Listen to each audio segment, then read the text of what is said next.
ನೀರ ಮೆಟ್ಟು ನೆಲದ ಮೇಲೆ ದೋಣಿ ಸಾಗದು. ಹಲೋ ನಮಸ್ಕಾರ, ವೆಲ್ಕಮ್ ಟು ಮೋಟಿವೇಶನಲ್ ಚಾನಲ್. ನಾನು ನಿಮ್ಮ ಯಶೋಧಾರ್. ಸ್ನೇಹಿತರೆ, ಏನಿವತ್ತು ಮೇಡಮ್ ಕಾರ್ಯಕ್ರಮದ ಮೊದಲೇ ಹಾಡು ಹೇಳ್ತಿದ್ದಾರೆ ಅಂತ ಅಂದ್ಕೊಳ್ತಾ ಇದ್ದೀರಾ?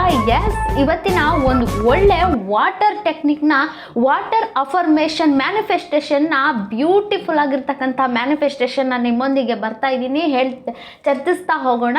ಸೊ ನಮ್ಮ ಜೀವನದಲ್ಲಿ ನಮ್ಮ ಬಯಕೆಗಳು ಏನಿದೆಯೋ, ನಮ್ಮ ನೆಗೆಟಿವ್ ಎನರ್ಜಿ ಏನಿದೆಯೋ, ನಮ್ಮಲ್ಲಿ ಒತ್ತಡ ಏನಿದೆಯೋ, ನಾವು ಹೇಗೆಲ್ಲ ಪಾಸಿಟಿವ್ ಆಗಿ ಜೀವನದಲ್ಲಿ ಇರಬೇಕು ಅನ್ನೋದನ್ನು ಈ ವಾಟರ್ ಟೆಕ್ನಿಕ್ಕಿನಿಂದ ಹೇಳ್ಕೊಡ್ತೀನಿ. ಯಾಕಂದರೆ ನಮ್ಮ ದೇಹದಲ್ಲಿ 70% ನೀರಿರುತ್ತೆ. ಸೊ 70% ನಮ್ಮ ದೇಹದಲ್ಲಿ ನೀರಿರುತ್ತೆ ಅಂದರೆ ಎಷ್ಟು ನೀರಿಗೆ ಪವರ್ ಇರುತ್ತೆ ಅನ್ನೋದನ್ನು ಈ ಒಂದು ಟೆಕ್ನಿಕ್ ಮುಖಾಂತರ ನಿಮಗೆ ತಿಳಿಸ್ಕೊಡ್ತೀನಿ. ಈ ಟೆಕ್ನಿಕ್ ಮುಖಾಂತರ ನಿಮ್ಮ ಜೀವನದ ಎಲ್ಲ ಆಸೆ ಆಕಾಂಕ್ಷೆಗಳು, ಒತ್ತಡಗಳು, ಪಾಸಿಟಿವ್ನೆಸ್ನ ಪ್ರತಿಯೊಂದನ್ನು ಒಂದು ಒಳ್ಳೆ ರೀತಿಯಾಗಿ ಮಾಡ್ಕೊಳ್ಬೋದು ಅಂತ ಹೇಳ್ತಾ, ದಯವಿಟ್ಟು ಇಂಥ ಒಂದು ಮಹತ್ವವಾದಂಥ ಟೆಕ್ನಿಕ್ನ, ಇಂಥ ಒಂದು ಅಮೂಲ್ಯವಾದಂತಹ ವಾಟರ್ ಟೆಕ್ನಿಕ್ನ ದಯವಿಟ್ಟು ಮಿಸ್ ಮಾಡ್ಕೊಳ್ದೆ ಪೂರ್ತಿಯಾಗಿ ಎಂಡ್ವರೆಗೆ ವಿಡಿಯೋ ನೋಡಿ ಅಂತ ಹೇಳ್ತಾ ವಿಷಯದ ಕಡೆ ಹೋಗೋಣ ಸ್ನೇಹಿತರೆ. ಇವತ್ತಿನ ಒಂದು ವಾಟರ್ ಟೆಕ್ನಿಕ್ನ ಒಂದು ಕತೆ ರೂಪದಲ್ಲಿ, ನಿಮಗೆ ಸ್ಟೋರಿ ರೂಪದಲ್ಲಿ ಅರ್ಥ ಆಗೋ ಹಾಗೆ ಚರ್ಚಿಸ್ತಾ ಹೋಗೋಣ. ಸೊ ಒಂದಾನೊಂದು ಕಾಲದಲ್ಲಿ ಒಂದು ರಾಜ್ಕುಮಾರಿ ಇರ್ತಾಳೆ. ಆ ರಾಜ್ಕುಮಾರಿ ಯಾವಾಗಲೂ ಯಾರ ಜೊತೆನೂ ಮಾತಾಡ್ದಾಗೆ ಒಂದು ಕೋಣೆ ಅಥವಾ ಒಂದು ರೂಮ್ನಲ್ಲೇ ಇರ್ತಾಳೆ. ಸೊ ಆ ತಂದೆ ತಾಯಿಗೆ ಅಂದರೆ ರಾಜ ರಾಣಿಗೆ ತುಂಬಾ ಯೋಚನೆ ಆಗುತ್ತೆ. ಯಾಕೆ ಹೀಗೆ ಯಾರೊಟ್ಟಿಗೂ ಮಾತಾಡಲ್ಲ, ತುಂಬ ಒಂಟಿಯಾಗಿರ್ತಾಳೆ ಏನು ಅಂತ ಹೇಳಿ ಯೋಚನೆ ಆಗುತ್ತೆ. ಎಲ್ಲ ವೈದ್ಯರು ಎಲ್ಲನೂ ಏನೇ ಮಾಡಿದ್ರೂ ಅಂತಾನೆ ರಾಜ್ಕುಮಾರಿ ಸಪ್ಪಗೆ ಡಲ್ಲಾಗಿ ಇರ್ತಾಳೆ. ಸೊ ಹೀಗೆ ಯೋಚನೆ ಮಾಡ್ತಾ ಇರಬೇಕಾದ್ರೆ ಒಬ್ಬ ಮಾಂತ್ರಿಕ ಇದ್ದಾನೆ ಅನ್ನೋದು ನೆನಪಿಗೆ ಬರುತ್ತೆ. ಆ ಮಾಂತ್ರಿಕ ಕೊಡ್ತಕ್ಕಂತಹ ಔಷಧಿಯಿಂದ ಪ್ರತಿಯೊಂದು ಎಲ್ಲವೂ ಗುಣ ಆಗುತ್ತೆ ಅನ್ನೋದು ತಿಳಿ ಬರುತ್ತೆ.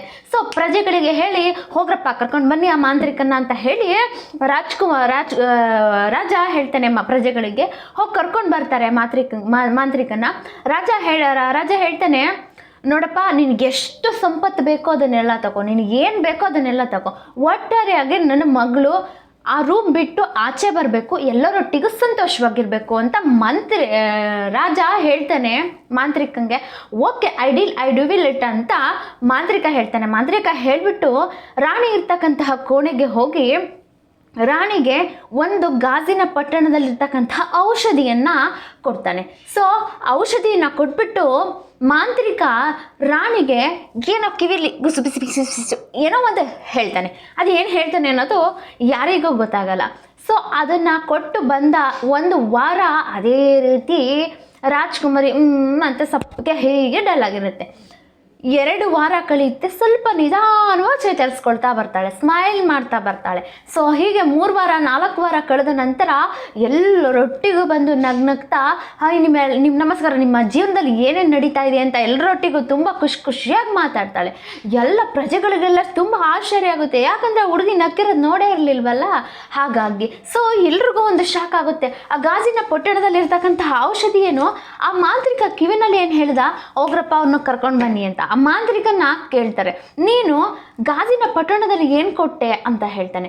ಜಸ್ಟ್ ಗಾಜಿನ ಪಟ್ಟಣದಲ್ಲಿ ಕೊಟ್ಟಂತಹ ಮಾಂತ್ರಿಕ ಏನನ್ನೋ ಕೊಟ್ಟಿರಲಿಲ್ಲ, ಜಸ್ಟ್ ನೀರನ್ನು ಕೊಟ್ಟಿರ್ತಾನೆ, ಪ್ಲೈನ್ ವಾಟರನ್ನು ಕೊಟ್ಟಿರ್ತಾನೆ. ಸೊ ಈ ನೀರಿಗೆ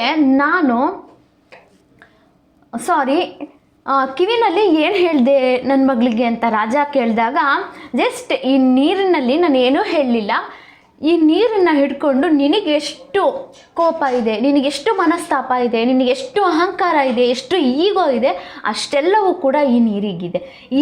ನೀನು ಎಷ್ಟು ಸಾಂತ್ವನದಿಂದ, ಎಷ್ಟು ಸ್ವೀಟಾಗಿ, ಎಷ್ಟು ಮುದ್ದಾಗಿ, ಎಷ್ಟು ಸಾಂತ್ವನವಾಗಿ ಈ ಔಷಧಿಗೆ ಹೇಳ್ತಾ ನೀನು ಈ ನೀರನ್ನು ಸೇವಿಸ್ತೀಯೋ ಅಷ್ಟು ಅದು ಖುಷಿ ಆಗ್ತಾ ಹೋಗುತ್ತೆ ಅಂತ ಆ ಮಾಂತ್ರಿಕ ಹೇಳ್ತಾನೆ. ಅದೇ ರೀತಿ ರಾಜ್ಕುಮಾರಿ, ಹಾಯ್ ಹೇಗಿದೆಯಾ, ನಮಸ್ಕಾರ, ನೀನು ತುಂಬ ಸ್ವೀಟು, ನೀನು ತುಂಬ ಚೆನ್ನಾಗಿದೆಯಾ, ನಿನ್ನ ಕೈಲಿ ಎಲ್ಲವೂ ಸಾಧ್ಯ ಆಗುತ್ತೆ, ನೀನು ತುಂಬ ಗ್ರೇಟ್, ವಂಡರ್ಫುಲ್, ಗ್ರೇಟ್ ಅಂತ ಈ ಥರ ಒಂದು ಒಳ್ಳೆ ಪಾಸಿಟಿವ್ನೆಸ್ನ ಈ ನೀರಿಗೆ ಹೇಳ್ತಾ ಸೇವಿಸ್ತಾ ಬರ್ತಾಳೆ ರಾಜ್ಕುಮಾರಿ. ಡು ಇಟ್ ಅಷ್ಟೇ ಹೇಳೋದು, ಜಸ್ಟ್ ಇಷ್ಟೇ ಹೇಳೋದು. ಇದು ಹೇಗೆ ಸಾಧ್ಯ? ನೋ ಜಸ್ಟ್ ನೀರು ಹೇಳಿ ಇಷ್ಟು ಒಳ್ಳೆ ಮಾತನ್ನು ಸ್ವೀಕರಿಸಿದಾಗ ಹೇಗಿದೆಲ್ಲ ಸಾಧ್ಯ, ನೋ ನೋ ನೋ ಅಂತ ನೀವು ಹೇಳ್ಬೋದು. ಅಷ್ಟಕ್ಕೆ ಕತೆ ಕಟ್. ಯಾಕಂದರೆ ನಾನೇ ಇದನ್ನು ನಿಮಗೆ ಅರ್ಥ ಮಾಡಿಸೋದಕ್ಕೋಸ್ಕರ ಈ ಕಥೆಯನ್ನು ಕಟ್ಟಿ ನಿಮ್ಗೆ ಹೇಳ್ತಾ ಇರೋದು. So let's come back to the 90s. ಈ 90sನಲ್ಲಿ ಡಾಕ್ಟರ್ ಮಸಾರೋ ಎಮರಟೋ ಎಂಬ ಜಪಾನೀಸ್ ಡಾಕ್ಟರು ನೀರಿನ ಬಗ್ಗೆ ಒಂದು ಸಂಶೋಧನೆಯನ್ನು ಮಾಡ್ತಾರೆ. ಮಾಲಿಕ್ಯುಲರ್ ಸ್ಟ್ರೆಚರನ್ನು ಇವರು ಮೈಕ್ರೋಸ್ಕೋಪ್ ಕೆಳಗೆ ಇಟ್ಟು ಒಂದು ಸೂಕ್ಷ್ಮ ದರ್ಶಕದಿಂದ ಆ ನೀರಿನ ಸೂಕ್ಷ್ಮತೆಯನ್ನು ಕಂಡುಹಿಡಿತಾರೆ. ಆ ಮೈಕ್ರೋಸ್ಕೋಪ್ ಕೆಳಗೆ ಸೂಕ್ಷ್ಮ ದರ್ಶಕದಿಂದ ನೀರನ್ನು ಫ್ರೀಸ್ ಮಾಡ್ತಕ್ಕಂತಹ ಸಂದರ್ಭದಲ್ಲಿ ಅವರಿಗೆ ಒಂದು ಅದ್ಭುತವಾದಂತಹ ವಿಷಯ ಕಂಡುಬರುತ್ತೆ. ಅಂದರೆ ಒಂದು ನೀರು, ನಾವೇನಂತ ಕುಡಿತೀವಿ ಫಿಲ್ಟರ್ ನೀರಂತ, ಆ ನೀರು ಮತ್ತು ಈ ನೀರಿದೆ ಅಲ್ವಾ, ಈ ನೀರಿಗೆ ಮೈಕ್ರೋಸ್ಕೋಪ್ ಕೆಳಗಡೆ ಇಟ್ಟು ಸೂಕ್ಷ್ಮವಾಗಿ ನೋಡಿದಾಗ ಒಂದು ಒಳ್ಳೆ ರೀತಿ ಫ್ರೆಸಲೇಷನ್ಸ್ ಬರುತ್ತಂತೆ. ಸೊ ಅಂದರೆ ಬ್ಯೂಟಿಫುಲ್ಲಾಗಿ ಆ ನೀರು ಬರುತ್ತೆ. ಅದೇ ಒಂದು ಚರಂಡಿ ನೀರು ಅಥವಾ ಗಲೀಜ್ ನೀರನ್ನು ತೊಗೊಂಡು ಬಂದು ಮೈಕ್ರೋಸ್ಕೋಪ್ ಕೆಳಗಡೆ ಇಟ್ಟಾಗ ಅದು ಒಂಥರ ಕಪ್ಪಗೆ ಬ್ರೌನ್ ಆಗಿ ತುಂಬ ಕೆಟ್ಟದಾಗಿ ಅದು ಫ್ರೀಸ್ ಆಗುತ್ತಂತೆ. ಸೊ ಇಲ್ಲಿ ಅದೇ ಒಂದು ಈ ಇನ್ನೊಂಥರ ಸಂಶೋಧನೆಯನ್ನು ಏನು ಮಾಡ್ತಾರೆ ಆ ಡಾಕ್ಟರ್ ಅಂತ ಅಂದರೆ, ಈ ಪ್ಲೈನ್ ನೀರು, ಒಳ್ಳೆ ಫಿಲ್ಟರ್ ನೀರಿಗೆ ನೀನು ತುಂಬ ಕೆಟ್ಟದ್ದು, ನಿನ್ನಿಂದ ಏನೇನೂ ಆಗಲ್ಲ, ನೀನು ತುಂಬ ಗಲೀಜು ಅಂತ ಈ ಥರ ನೆಗೆಟಿವ್ ಆಗಿ ನಿನ್ನಿಂದ ಯಾವುದೇ ರೀತಿ ಕೆಲಸಗಳು ಸಾಧ್ಯ ಇಲ್ಲ, ನಿನ್ನಿಂದ ನಂಬಿದಂತಹ ಕೆಲಸ ಯಾವುದೂ ಆಗಲ್ಲ, ಈ ಥರ ನೆಗೆಟಿವ್ ಆಗಿ ಈ ನೀರಿಗೆ ಹೇಳ್ತಾರಂತೆ. ಸೊ ಅದೇ ಒಂದು ಚರಂಡಿ ನೀರಿಗೆ ಏನಂತ ಹೇಳ್ತಾರೆ, ನೀನು ತುಂಬ ಅದ್ಭುತ, ನೀನು ತುಂಬ ಬ್ಯೂಟಿಫುಲ್, ನಿನ್ನಿಂದ ಕೆಲಸದ್ದು ಎಲ್ಲವೂ ಕೂಡ ಸಾಧ್ಯ, ಈ ಥರ ಒಂದು ಪಾಸಿಟಿವ್ ಆಗಿ ಆ ಗಲೀಜ್ ನೀರಿಗೆ ಹೇಳ್ತಾರೆ. ಸೊ ಈ ನೀರನ್ನು, ಕೆಟ್ಟ ಮಾತು ಹೇಳಿರ್ತಕ್ಕಂತಹ ನೀರನ್ನು ಮೈಕ್ರೋಸ್ಕೋಪ್ ಕೆಳಗಡೆ ಇಟ್ಟಾಗ ಅದು ಕೆಟ್ಟದಾಗಿ ಕಪ್ಪಾಗಿ ಬ್ರೌನ್ ಆಗಿ ಸೂಕ್ಷ್ಮದಿಂದ ಬಂತಂತೆ. ಸೊ ಅದೇ ಗಲೀಜ್ ನೀರನ್ನು ಮೈಕ್ರೋಸ್ಕೋಪ್ಗಳು ಇಟ್ಟಾಗ it is not beautiful, wonderful ಆಗಿ ಆ ಒಂದು ಫಾರ್ಮೇಷನ್ ಬರುತ್ತಂತೆ. ಸೊ ಇಲ್ಲಿ ಇಟ್ ಈಸ್ ನಾಟ್, ನೀರಿಗೆ ಅಷ್ಟು ಒಂದು ಪವರ್ ಇದೆ. ಯಾಕೆ ಈ ಥರ ಅದನ್ನು ಸಂಶೋಧನೆ ಮಾಡಿದ್ರು ಅಂದರೆ, ನೀರಿಗೆ ಅಷ್ಟು ಅದ್ಭುತವಾದಂತಹ ಅರಗಿಸ್ಕೊಳ್ತಕ್ಕಂತಹ ಶಕ್ತಿ ಇದೆ. ನೀವು ನೀರಿಗೆ ಏನನ್ನ ಹೇಳ್ತಾ ಇದ್ದೀರೋ ಅದು ಫ್ರೀಸ್ ಮಾಡ್ತಾ ಇದೆ. ಪ್ರತಿಶತಃ ನಮ್ಮ ದೇಹದಲ್ಲಿ 70% ನೀರಿರೋದ್ರಿಂದ ನಾವು ಏನನ್ನ ಹೇಳಿ ನೀರನ್ನು ಸ್ವೀಕರಿಸ್ತಾ ಇರ್ತೀವೋ ಅದೇ ರೀತಿ ನೀರು ನಮ್ಮನ್ನು ಫ್ರೀಸ್ ಮಾಡ್ತಾ ಇರುತ್ತೆ. ಅದಕ್ಕೆ ಹೇಳೋದು ವೈಜ್ಞಾನಿಕವಾಗೂ ಕೂಡ ಇದು ಪ್ರೂಫ್ ಆಗಿದೆ, ವಾಟರ್ ಈಸ್ ಮೆಮೊರಿ ಹೋಲ್ಡ್ ಅಂತ. ಅಂದರೆ ನಾವು ಏನನ್ನ ಆ ನೀರಿಗೆ ಹೇಳ್ಕೊಂಡು ಕುಡಿತೀವೋ, ಈ ನೀರನ್ನು ಕುಡಿಬೇಕಾದ್ರೆ ಅಯ್ಯೋ ನಾನು ನೀರು ಕುಡಿಬೇಕಲ್ಲಪ್ಪ, ಸುಸ್ತಾಗುತ್ತೆ, ಏನು ಮಾಡೋದು ಅಂತ ಈ ಥರ ನೀರನ್ನು ನೀವು ಕುಡಿದ್ರೆ ಆ ನೀರು ನೀವು ಏನನ್ನ ಫ್ರೀಸ್ ಮಾಡ್ಕೊಂಡು ಕುಡ್ದಿರುತ್ತೋ ಅದು ಹೋಗಿ ಅಲ್ಲಿ ಫಿಲ್ಟರ್ ಆಗಿ ಫ್ರೀಸ್ ಆಗುತ್ತೆ. ಸೊ ಅದಕ್ಕೆ ಹೇಳೋದು ಊಟನ ಗೊಳಾಡ್ಕೊಂಡು ಊಟ ಮಾಡಬಾರ್ದು ಅಂತ. ಅನ್ನದಲ್ಲಿ ಊಟದಲ್ಲಿ ನೀರಿನ ಅಂಶ ಇರುತ್ತೆ. ನಮ್ಮ ದೇಹ 70% ನೀರಿನಲ್ಲೇ ಇರುತ್ತೆ. ಎಷ್ಟು ಪವರ್ಫುಲ್ ಇರುತ್ತೆ ಅನ್ನೋದನ್ನು ಯೋಚನೆ ಮಾಡಿ. ಸೊ ಫಾರ್ ಎಕ್ಸಾಂಪಲ್, ನಾನು ಪಿಜ್ಜಾ ಅಥವಾ ಬರ್ಗರ್ ಅಥವಾ ಇನ್ನೊಂದು ಏನೋ ತಿನ್ನಬೇಕಾದ್ರೆ ಅಯ್ಯೋ ನಾನು ದಪ್ಪ ಆಗ್ಬಿಟ್ರೆ ಏನು ಮಾಡೋದು, ಅಥವಾ ನನಗೇನಾದರೂ ಬೇರೆ ಪ್ರಾಬ್ಲಮ್ಸ್ ಬಂದರೆ ಏನು ಮಾಡೋದು ಅಂತ ಅಂದರೆ ಅದು ಅದೇ ರೀತಿ ಆಗುತ್ತೆ. ಅದೇ ಒಂದು ಒಳ್ಳೆ ಗುಡ್ ಫಾರ್ಮ್ ಆಗಿ ನೀವು ಮಾಡ್ತಾ ಇದ್ರೆ ಯಾವುದೇ ರೀತಿ ಆ ನೀರು, ನೀವು ಏನನ್ನ ಸ್ವೀಕರಿಸ್ಕೊಂಡು ಆ ನೀರನ್ನು ಸ್ವೀಕರಿಸ್ತಾ ಇರ್ತೀರೋ ಆ ರೀತಿ ನೀರು ನಿಮ್ಮಲ್ಲಿ ದೇಹವನ್ನು ಸ್ವೀಕರಿಸುತ್ತೆ. ಇವಾಗ ಅರ್ಥ ಆಯ್ತಾ ನೀರಲ್ಲಿ ಎಷ್ಟು ಪವರ್ ಇದೆ, ನೀರಿಗೆ ಯಾಕೆ ಮ್ಯಾನಿಫೆಸ್ಟೇಷನ್ ಅಂತ ಹೇಳ್ತಾರೆ ಅಂತ? ಹಾಗಾದರೆ ಬನ್ನಿ, ನಾನಿವತ್ತು ನಿಮಗೆ 2 ವೇಸಲ್ಲಿ ಒಂದು ಒಳ್ಳೆ ಟೆಕ್ನಿಕ್ ಮ್ಯಾನಿಫೆಸ್ಟೇಷನ್ನ ವಾಟರಿಂದ ಹೇಗೆ ಮಾಡೋದು ಅನ್ನೋದನ್ನು ತಿಳಿಸ್ಕೊಡ್ತೀನಿ. ಸೊ ಫಸ್ಟ್ ಒನ್ ಬಂದು, ಒಂದು ಪ್ಲೈನ್ ವಾಟರ್ ತಗೊಳ್ಳಿ, ಗ್ಲಾಸ್ದೇ ತಗೊಳ್ಬೇಕು, ಯಾವುದೇ ರೀತಿ ಪ್ಲಾಸ್ಟಿಕ್ ಅಥವಾ ತಗೊಳ್ಬೇಡಿ. ಆದಷ್ಟು ಒಂದೇ ಗ್ಲಾಸನ್ನು ಯೂಸ್ ಮಾಡೋದಕ್ಕೆ ಪ್ರಯತ್ನ ಪಡಿ. ಸೊ ಗ್ಲಾಸ್ ವಾಟರ್ನ ತಗೊಳ್ಳಿ, ಮತ್ತು ಈ ಥರ ಒಂದು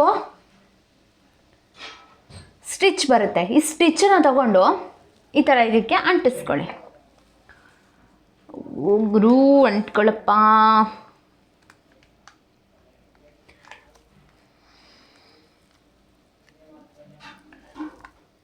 ಕಾಣಿಸ್ತಿದ್ಯಾ? ಇಲ್ಲಿ ನೀವು ನಿಮ್ಮ ಇಂಟೆನ್ಷನ್ನ ಬರೀರಿ, ನಿಮ್ಮ ಆಸೆನ ಬರೀ, ನಿಮ್ಮ ದೃಢೀಕರಣವನ್ನು ಬರೀರಿ, ನಿಮಗೆ ಏನು ಬಯಕೆ ಇದೆ ಅದನ್ನು ಇಲ್ಲಿ ಬರೀರಿ. ನಾನು ಇಲ್ಲಿ ಐ ಆಮ್ ರಿಚ್ ಅಂತ ಬರೆದಿದ್ದೀನಿ, ನಾನು ಶ್ರೀಮಂತ ಅಂತ ಬರೆದಿದ್ದೀನಿ. ಇಲ್ಲಿ ದುಡ್ಡಿಗೆ ಬೇಕಾದಂತಹ 3 ಸಿಂಬಲ್ನ ಬರೆದಿದ್ದೀನಿ. ನಿಮಗೆ ಯಾವುದು ಸಪೋಸ್ ಯಾವುದು ಇಷ್ಟ ಆಗುತ್ತೆ ಅದನ್ನು ಒಂದು ಬರಿಬಹುದು. ಇಲ್ಲಿ ನಾನು ಐ ಆಮ್ ರಿಚ್, ನಾನು ಶ್ರೀಮಂತ ಅಂತ ಬರೆದಿದ್ದೀನಿ. ಇದನ್ನು ಹೀಗೆ ಅಂಟಿಸಿ ಈ ನೀರಿಗೆ ಹೇಳ್ತಾ, ನಾನು ಶ್ರೀಮಂತ, ಐ ಆಮ್ ರಿಚ್, ನಾನು ಶ್ರೀಮಂತ, ನಾನು ಯೋಗ್ಯವಾಗಿದ್ದೇನೆ, ನನ್ನ ಹತ್ರ ತುಂಬ ದುಡ್ಡಿದೆ ಅಂತ ಹೇಳಿ ನೀರನ್ನು ಕುಡೀರಿ. ಆಹಾ, ನೀರಲ್ಲೂ ಇಷ್ಟೊಂದು ಸ್ವಾದ ಇದೆ ಅಂತ ಗೊತ್ತಾಗಿದೆ ಇವತ್ತೆ. ಸೊ ಇದಾದ ಮೇಲೆ ಇದನ್ನು ಪರ್ಮನೆಂಟ್ ಆಗಿ ಹೀಗೆ ಅಂಟಿಸಿ ಕೂಡ ನೀವು ಪ್ರತಿನಿತ್ಯ ನೀರನ್ನು ಕುಡಿಬೋದು. ಪ್ರತಿನಿತ್ಯ ಬೇರೆ ಬೇರೆ ಇಂಟೆನ್ಷನ್ ಕೂಡ ಬರಿಬೋದು, ಯಾವುದೇ ರೀತಿ ಲಿಮಿಟೇಷನ್ ಇರಲ್ಲ. ಯಾಕಂದರೆ ನಾವು ಪ್ರತಿನಿತ್ಯ ನೀರನ್ನು ಕುಡಿತಾ ಇರ್ತೀವಿ. ಯು ರಿಮೆಂಬರ್, ನೀವು ಇಲ್ಲಿ ಸ್ವಿಚ್ ವರ್ಡ್ಸನ್ನು ಕೇಳ್ತೀರ. ಸ್ವಿಚ್ ವರ್ಡ್ಸಲ್ಲಿ ಚಾರ್ಜನ್ನು ಮಾಡಿ ವಾಟರ್ನ ಫಿಲ್ಟರ್ ಮಾಡ್ತಾರೆ. ಸೊ ಹಾಗೆ ನೀವು ಇದನ್ನು ಪರ್ಮನೆಂಟಾಗಿ ಅಂಟಿಸಿ ಕೂಡ ನೀವು ಹೇಳದೇ ಇದ್ರೂ, ಐ ಆಮ್ ರಿಚ್ ಅಂತ ಹೇಳದೇ ಇದ್ರೂ ಕೂಡ ಅದನ್ನು ಬರೆದು ಪರ್ಮನೆಂಟ್ಸಾಗಿ ಅಂಟಿಸಿ ಅಥವಾ ಚಾರ್ಜ್ ಮಾಡಿ ನೀರನ್ನು ಬೇಕಾದರೂ ಕುಡಿಬೋದು. ಸೊ ಇದಕ್ಕೆ ಒಂದು ಲಿಮಿಟ್ ಅನ್ನೋದು ಇರಲ್ಲ. ನೀವು ಏನನ್ನು ಅಂದ್ಕೊಂಡು ಇಲ್ಲಿ ಫ್ರೀಸ್ ಮಾಡಿರ್ತೀರೋ ಅದು ಈ ನೀರೊಳಗಡೆ ಹೋಗಿ ಸೇರ್ಕೊಳ್ಳುತ್ತೆ. ಸೊ ಆ ರೀತಿ ಪಾಸಿಟಿವ್ ಆಗಿ ನಿಮ್ಮ ವೈಬ್ರೇಷನ್ ಸ್ಟಾರ್ಟ್ ಆಗಿ ನಿಮ್ಮ ಜೀವನದಲ್ಲಿ ಏನು ನಡಿಬೇಕೋ ಅದು ಸದಾ ನಡೆಯುತ್ತೆ. ಸೊ ಸೆಕೆಂಡ್ ವೇಸ್ ಏನಂತ ಅಂದರೆ, ಸೆಕೆಂಡ್ ವೇಸ್ ಟೆಕ್ನಿಕ್ ವಾಟರ್ ಏನಂತ ಅಂದ್ರೆ, ನೀವು ಬೆಳಗ್ಗೆ ಎದ್ದ ತಕ್ಷಣ ನಿಮ್ಮ ಪಕ್ಕದಲ್ಲಿ ಒಂದು ಗ್ಲಾಸಲ್ಲಿ ನೀವು ಕುಡಿತಕ್ಕಂಥ ಪ್ರತಿನಿತ್ಯ ಗ್ಲಾಸಲ್ಲಿ ನೀರನ್ನ ಇಟ್ಕೊಳ್ಳಿ. ಅದ್ರ ಮೇಲೆ ಏನಾದರೂ ಮುಚ್ಕೊಳ್ಳಿ, ಯಾಕಂದರೆ ಮೇಲಿಂದ ಏನಾದರೂ ಬಿದ್ದುಬಿಟ್ರೆ ಕಷ್ಟ. ಸೊ ಹಾಗಾಗಿ ಬೆಳಗ್ಗೆ ಎದ್ದ ತಕ್ಷಣ ಈ ನೀರನ್ನು ತಗೊಂಡು ಅದಕ್ಕಿಂತ ಮುಂಚೆ ರಬ್ ಯುವರ್ ಹ್ಯಾಂಡ್. ಸೊ ಜೋರಾಗಿ ಈ ರಭಸವನ್ನು ಮಾಡಿದಾಗ ಅಲ್ರೌಂಡ್ ಏನೋ ಒಂದು ಎನರ್ಜಿ ಅಲ್ಲಿ ಫಾಲ್ ಆಗುತ್ತೆ. ಸೊ ಅದಾದ ನಂತರ ಈ ನೀರನ್ನು ತಗೊಳ್ಳಿ. ನೀರನ್ನು ತಗೊಂಡು ಯಾವಾಗಲೂ ತಗೋಬೇಕಾದ್ರೆ ಹೀಗೆ ತಗೊಳ್ಳಿ. ಹೀಗೆ ತಗೊಂಡ್ಮೇಲೆ ನೀವು ನೀರನ್ನು ಪ್ರತಿದಿನ ಕುಡಿಬೇಕಾದ್ರೆ, ನನಗೆ ಇವತ್ತಿನ ದಿನ ತುಂಬ ಖುಷಿಯಾಗಿರ್ತೀನಿ, ನಾನು ತುಂಬ ಆರೋಗ್ಯವಾಗಿದ್ದೇನೆ, ನಾನು ಇವತ್ತಿನ ದಿನ ನಾನು ಏನೇನು ಅಂದ್ಕೊಂಡಿದ್ದೀನೋ ಅದನ್ನೆಲ್ಲ ಸಾಧಿಸ್ತೀನಿ, ನಾನು ತುಂಬ ಶ್ರೀಮಂತ, ನನಗೊಂದೊಳ್ಳೆ ಗುಡ್ ರಿಲೇಷನ್ಶಿಪ್ ಸಿಕ್ಕಿದೆ, ನನಗೊಳ್ಳೆ ಜ್ಞಾನ ಸಿಕ್ಕಿದೆ, ಒಳ್ಳೆ ಆರೋಗ್ಯ ಸಿಕ್ಕಿದೆ. ನಿಮ್ಮ ಜೀವನದಲ್ಲಿ ಇದೇ ರೀತಿ ಒಳ್ಳೆ ಪಾಸಿಟಿವ್ ಎನರ್ಜಿನ ಈ ನೀರಿಗೆ ಹೇಳಿಬಿಟ್ಟು ವಾಟ್ ಯುವರ್ ಡ್ರಿಂಕಿಂಗ್, ನೀವು ಡ್ರಿಂಕ್ ಜೊತೆ ನೀರಿನ ಜೊತೆ ಮಾತಾಡ್ತಾ ಈ ನೀರನ್ನು ಕುಡೀರಿ.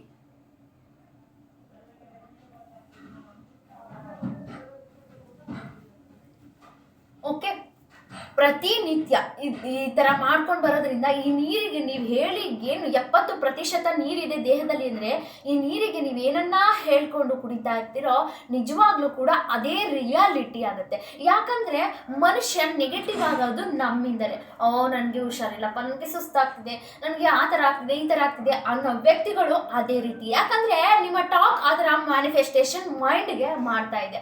ನೀವು ವಾಟರ್ಗೆ ನಿಮ್ಮ ಆಸೆ, ಕನಸುಗಳು, ನಿಮ್ಮ ನೆಗೆಟಿವ್ ಒತ್ತಡ ಏನೇ ಇರಲಿ ಅದನ್ನ ಪಾಸಿಟಿವ್ ಆಗಿ ಹೇಳ್ತಾ ಒಂದು ಒಳ್ಳೆ ರೀತಿ ಮ್ಯಾನಿಫೆಸ್ಟೇಷನ್ ವಾಟರ್ನ ಖಂಡಿತ ಮಾಡ್ಕೊಳ್ಬೋದು. ಇದು ಸ್ಟಾರ್ಟ್ ಮಾಡಿ ಒಂದೇ ವಾರಕ್ಕೆ ಒಂದು ಒಳ್ಳೆ ರಿಸಲ್ಟ್ನ, ಅರ್ಧ ಪ್ರಾಬ್ಲಮ್ ಇದರಿಂದ ಖಂಡಿತ ಸಾಲ್ವ್ ಆಗುತ್ತೆ. ಇದು ಸೈಂಟಿಫಿಕಲ್ಲೂ ಕೂಡ ಪ್ರೂವ್ ಆಗಿದೆ. ದಯವಿಟ್ಟು ಎಲ್ಲರೂ ಕೂಡ ಪ್ರಯತ್ನ ಅಲ್ಲ, ಪ್ರತಿನಿತ್ಯ ನೀವು ನೀರು ಕುಡಿತಾನೆ ಇರ್ತೀರ. ಹೇಳೋದ್ರಿಂದ ಏನು ವೇಸ್ಟ್ ಆಗುತ್ತೆ? ನಿಮ್ಮ ಬೇರೆದೆಲ್ಲ ಅನ್ನೆಸೆಸರಿ ಮಾತಾಡ್ತೀರಾ.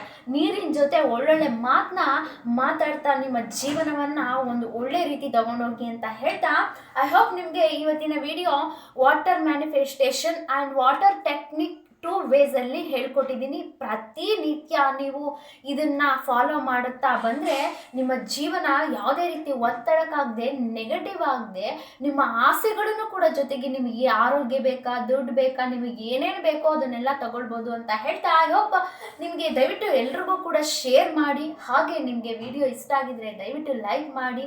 ಯಾರೆಲ್ಲ ನನ್ನ ಚಾನಲ್ನ ಇನ್ನೂ ಸಬ್ಸ್ಕ್ರೈಬ್ ಆಗಿಲ್ಲ ಬಂದು ಸಬ್ಸ್ಕ್ರೈಬ್ ಆಗಿ ಅಂತ ಹೇಳ್ತಾ ಬರೋಣ. ನೆಕ್ಸ್ಟ್ ವಿಡಿಯೋದಲ್ಲಿ ಸಿಗ್ತೀನಿ ಸ್ನೇಹಿತರೆ. ನಮಸ್ಕಾರ.